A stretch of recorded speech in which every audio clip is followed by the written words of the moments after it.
کی طرف جھکنا نہیں. ولا ترکنوا الی الذین ظلموا فتمسکم النار, دوزخ کی آگ تم کو چھو لے گی. جھکنا نہیں, تمہارے عقیدے میں ذرا بھی جھکاؤ نہیں آنا, تمہاری کرسی کی خاطر, تمہارے اقتدار کے مال کی خاطر.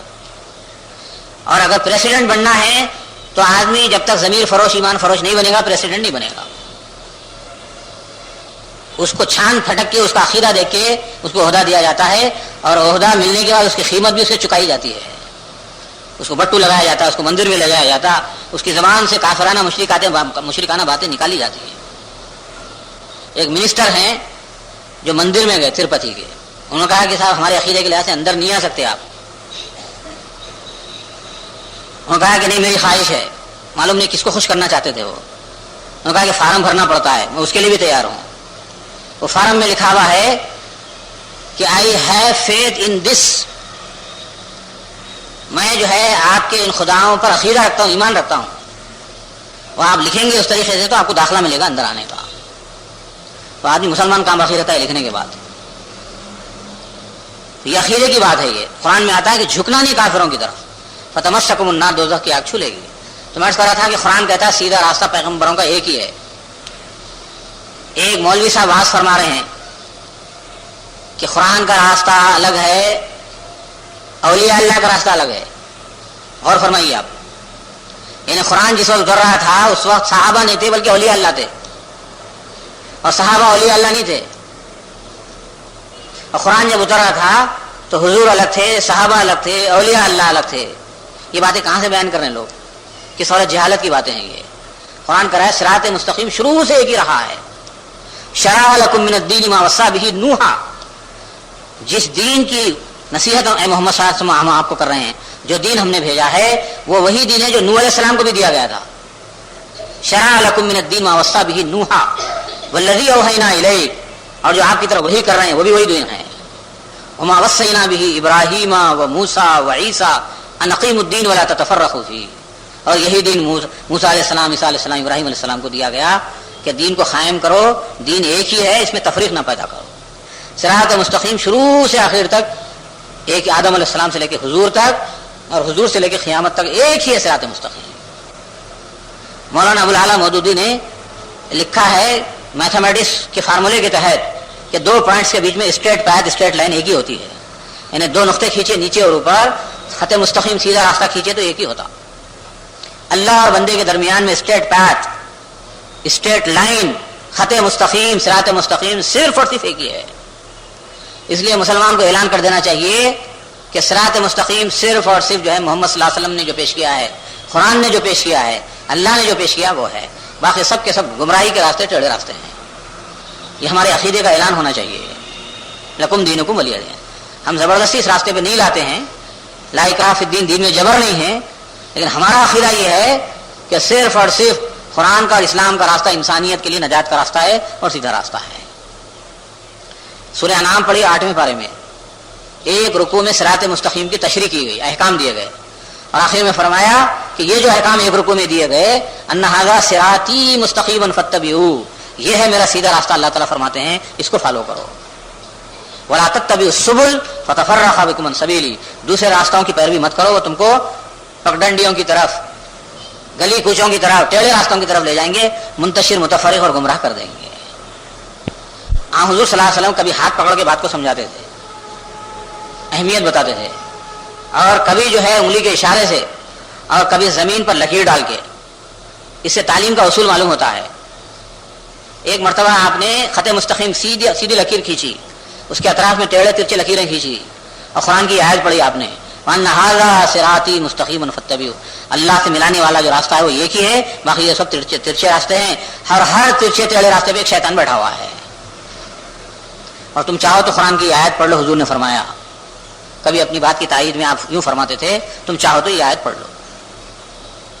تو یہاں بھی فرمایا کہ اے محمد صلی اللہ علیہ وسلم, صاحب پیغمبروں نے جو راستہ دکھا وہی راستہ آپ بھی دکھا رہے ہیں.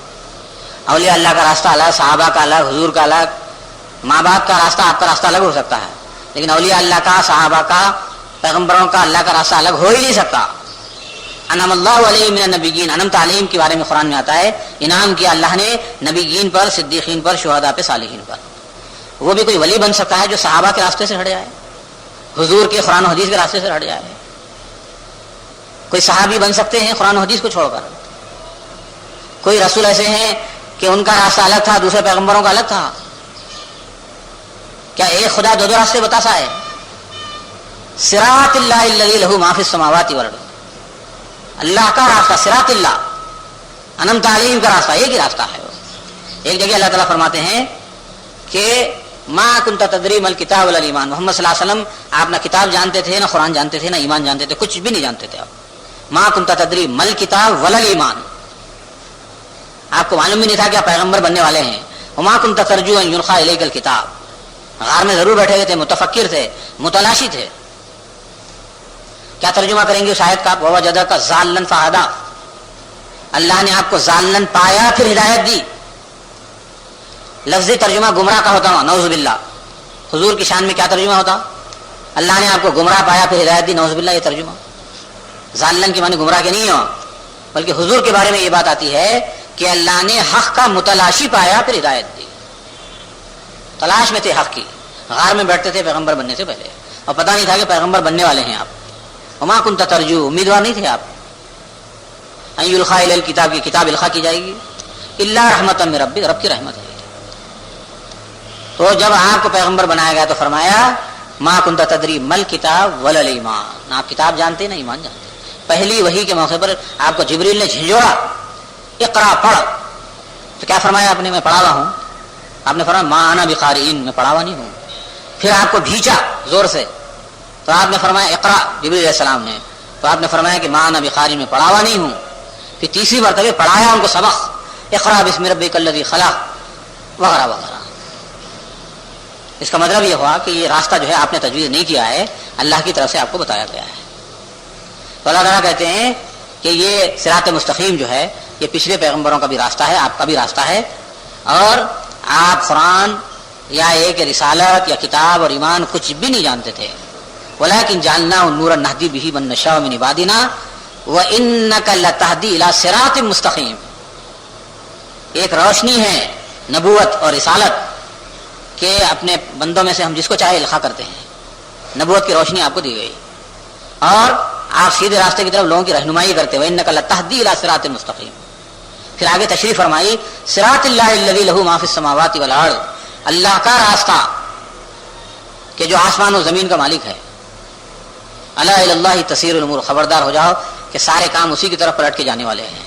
یہ اس ہستی کا راستہ ہے. یہ تو مسلمان کو اعلان کر دینا چاہیے اللہ اور بندے کے درمیان میں اسٹریٹ پیتھ, خط مستقیم, سیدھا راستہ صرف اور صرف ایک ہی ہے, باقی سب غلط راستے ہیں. اور پوری بات کیا ہوئی؟ والقرآن الحکیم انک لمن المرسلین علی صراط مستقیم. اے محمد صلی اللہ علیہ وسلم, یہ قرآن حکیم ہے, آپ مرسلین پیغمبروں میں سے ہیں اور سیدھے راستے پر ہیں. اور یاسین کی اگر اللہ کی صفت ہو تو اس میں اللہ کا ذکر آ گیا, قرآن کا ذکر آیا, رسول کا ذکر آیا اور سیدھے راستے کا ذکر آ گیا. تنزیل العزیز الرحیم, اس میں ایک چیز یہ بھی یاد رکھیے کہ سورہ یاسین میں, سورہ فاتحہ میں بندہ صراط المستقیم کی دعا کرتا ہے, اہدنا, ہم کو سیدھا راستہ دکھا. اس کے فوراً بعد جواب ملتا ہے الف لام میم ذالک الکتاب لا ریب فیہ ھدی للمتقین, کہ یہ کتاب ہے جس میں کوئی شبہ نہیں ہے, یہ ہدایت ہے متقیوں کے لیے. اہدنا کا جواب کیا ہے؟ ھدی للمتقین, یہ ہے ہدایت نامہ. تو بندے نے جو صراط مستقیم کی دعا کی وہ قرآن کی شکل میں پیش کر دی اللہ نے. اس سے معلوم ہوا کہ مسلمان کو سیدھا راستہ نہیں مل سکتا اگر وہ قرآن سے ہٹ جائے. یہاں سے گمراہی کی طرف میں اشارہ کر رہا ہوں کہ کسی عالم سے, دینداروں سے کہا جائے کہ سیاست ایک الگ چیز ہے, مذہب ایک الگ چیز ہے, آپ مذہبی لوگوں کو سیاست میں نہیں آنا چاہیے. ایک سیاست کے وہ معنی ہے غنڈہ گردی کی سیاست جو چل رہی ہے اس وقت, جس میں حلال حرام کا کوئی تصور ہی نہیں ہے. خرچ آیت در گھسیٹ عام باشد یا کویٹ, جو بھی آ گھسیٹو. ہاں, یہ سیاست کا اسلام سے کوئی تعلق نہیں ہے. لیکن ایک سیاست یہ ہے کہ انسانوں کے مسائل کو حل کرنے کے لیے, خدا کی مرضی کو نافذ کرنے کے لیے اگر کوئی جو ہے اسمبلی میں, پارلیمنٹ میں جو ہے سمجھیے کہ جانا چاہتا ہے تو وہ عبادت کا کام ہے. اللہ کی رضا کے لیے, انسانوں کی خدمت کے لیے, اسلام اور مسلمانوں کی خدمت کے لیے. اور دینداروں ہی کو سیاست میں جانا چاہیے، کسی اور کو نہیں جانا چاہیے. سیاست کو مسلمان بنانے کی ضرورت ہے. ایک بہت بڑے ملک کے بادشاہ نے ایک عالم کو بلا کے کہا، جس کے بارے میں ڈر تھا کہ یہ میرے خلاف جائے گا عالم، اس کے پیچھے لاکھوں لوگ ہیں.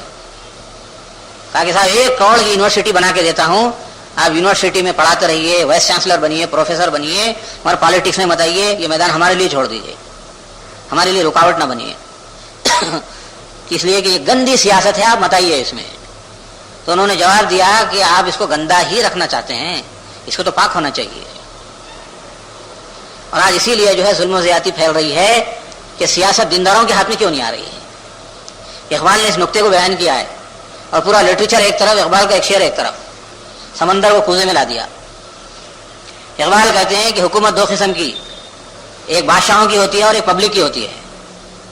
جلال پادشاہی ہو کہ جمہوری تماشا ہو، بادشاہوں کا جلال ہو یا یہ جمہوری تماشا جو نظر آ رہا ہے سیاست میں، جمہور کی حکومت ہو یا بادشاہی حکومت ہو. جلال پادشاہی ہو کہ جمہوری تماشا ہو، جدا ہو دین سیاست سے تو رہ جاتی ہے چنگیزی. سیاست میں دین نہ ہو اور دینداروں کے ہاتھ میں سیاست نہ ہو، بلکہ سیاست آ جائے مجرموں کے ہاتھ میں، فلم ایکٹروں کے ہاتھ میں، ظالموں کے ہاتھ میں، تو پھر وہ چنگیزیت اور ظلم پھیلائیں گے اور میدان ان کے لیے صاف ہو جائے گا. رکاوٹ پیدا کرنے والے علماء ہوتے ہیں، دیندار ہوتے ہیں، ان کو آنا چاہیے سیاست میں، اور اس وقت آنا چاہیے جبکہ ماحول سازگار ہو. اور ماحول سازگار نہیں ہے تو ماحول کو سازگار بنانا چاہیے. یہاں سے وہاں تک لوگوں کو پاک صاف کرنا، ٹھیک ٹھاک کرنا، اس کا نام ہے سیاست. اور حضور نے استعمال کیا اس لفظ کو، سیاست کے لفظ کو. اور حضور تو اپنی سیاست چلائے، اور حضور کے بعد صحابہ 30 برس تک اصلی نمونے کی جو ہے حکومت قائم کر کے دکھا، ویلفیئر اسٹیٹ، جو نہ امریکہ قائم کر سکا نہ رشیا قائم کر سکا. 30 سال صحابہ چلا کے دکھائے، اور 30 سیکنڈ کے لیے نافذ نہیں ہو سکا دنیا میں آج تک. اسی کا نام سیاست حاکمیت ہے، اسی کا نام اقتدار ہے، اسی کا نام ویلفیئر اسٹیٹ ہے. تو میں عرض کر رہا تھا آپ سے کہ ہدایت بول کے ہم جو طلب کر رہے ہیں، اہدنا الصراط المستقیم، تو قرآن کہتا ہے کہ یہ ہدایت نامہ، یہ قرآن مجید، یہ ہے صراط مستقیم، یہ ہے سچا راستہ، یہ ہے سیدھا راستہ. اور اگر کوئی شخص جو ہے قرآن سے ہٹ کر بات کرتا ہے کہ بھائی کوئی ڈاکٹر ہے بولا ہے صاحب آپ کا قرآن رہنے دو کا مطلب یہ قابل احترام ہے، اس سے ہٹ کے بات کیجیے. قابل احترام کی بھی اچھی بڑی تعریف ہے. یہ اتنا قابل احترام ہے کہ ہمارے گفتگو کا بیس نہیں بننا. تو اتنا قابل احترام ہے کہ اوپر سے نیچے نہیں اترنا. اتنا قابل احترام ہے کہ صاحب اس کا نام مت لیجیے، اس سے ہٹ کے بات کیجیے. اور ڈاکٹر بھی یہی کہہ رہے ہیں، سیاستدان بھی یہی کہہ رہے ہیں، ہر کوئی یہ کہہ رہا ہے کہ صاحب قرآن سے ہٹ کے بات کیجیے. اللہ رسول کو بیچ میں مت لائیے، اللہ رسول کا نام نہ لائیے. میاں بھی لڑے آپس میں، اور اگر دو میں سے کوئی ایک اللہ رسول کا نام لے تو اللہ رسول کو بیچ میں مت لاؤ. اللہ رسول کو مائنس کر کے بات کرو. جوڑے گھوڑے کی بات آ رہی ہے، اللہ رسول کو شریعت میں بیچ نہ لاؤ، تو تباہی بربادی ہمارے لیے. اور یہاں اللہ تعالیٰ کہہ رہے ہیں کہ صراط مستقیم کی جو تم دعا کر رہے ہو وہ یہی قرآن حکیم ہے. وہ قرآن حکیم کی گواہی ہے کہ یہ صراط مستقیم ہے. قرآن حکیم کی گواہی ہے کہ محمد صلی اللہ علیہ وسلم صراط مستقیم پہ چل رہے ہیں. قرآن حکیم کی گواہی ہے کہ انک لمن المرسلین، آپ بھی پیغمبروں میں سے ایک پیغمبر ہیں، لیکن آپ کا مرتبہ سب سے بلند ہے. اور اس حیثیت سے غور کیجئے کہ آدم علیہ السلام کو شیطان کو دنیا میں بھیجا گیا اور کہا گیا کہ بعضکم لبعض عدو، تم ایک دوسرے کے دشمن ہو، اب میری طرف سے ہدایت آئے گی. اور شیطان کیا بول کر آیا؟ لاخذن لهم صراطک المستقیم، تیرے صراط مستقیم کے بیچوں بیچ بیٹھ جاؤں گا میں. پس جو آدمی قرآن سے ہٹا رہا، دین سے ہٹا رہا ہے، وہ شیطان ہے انسانوں کی شکل میں جو صراط مستقیم پہ بیٹھا ہوا ہے. اور اس کا کام کیا ہے؟ صراط مستقیم سے ہٹانا لوگوں کو. لاخذن لهم صراطک المستقیم. اور ایسا بیٹھوں گا بیچ میں کہ جو اس راستے پر چلنا چاہے گا تو شیطان کہتا ہے کہ لآتینہم من بین ایدیہم، آگے سے آؤں گا، ومن خلفہم، پیچھے سے آؤں گا، وعن ایمانہم، دانی طرف سے، وعن شمائلہم، بائیں طرف سے. چومکھی لڑائی لڑوں گا، سیدھے راستے پہ چلنے نہیں دوں گا. خالف الحق والحق اقول، اللہ نے کہا کہ ہاں میرے چند سلیکٹڈ چیدہ بندے تیرے دام میں پھنسیں گے نہیں. ٹھیک ہے، ایک تیری بات ایک میری بات، اکثر یہ تیرے ساتھ جہنم میں جائے گی، اور قلیل اور تھوڑے سے میرے عبادت گزار بندے جنت میں جائیں گے. ایک بات تیری ایک بات میری. خالف الحق والحق اقول.